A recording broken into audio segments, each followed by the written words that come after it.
Ipakita ko lang yung comparison ng Epson L121, L1210, tsaka L1250. So, parehas lang tong mga single function, no? Wala siyang scanner, hindi siya 3-in-1. Parehas lang ng print resolution ang L1210 tsaka 1250. Yung L121, 720 by 720 dpi.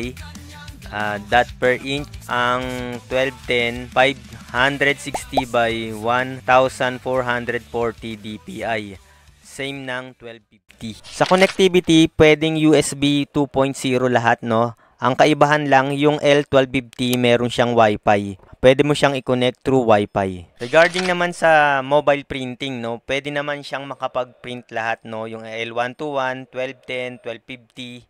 Ang kaibahan lang, mas madaling mag-print sa cellphone sa 1250 kasi meron na siyang Wi-Fi, no? Pwede kang mag-download ng mga application tulad ng Epson iPrint, Epson Email Print, Epson Smart Panel, Remote Print Driver. Sa L121 tsaka L1210, kailangan mo ng OTG cable, tapos yung cellphone kailangan mo i-turn on yung OTG. Magda-download ka rin ng application para makapag-print sa cellphone.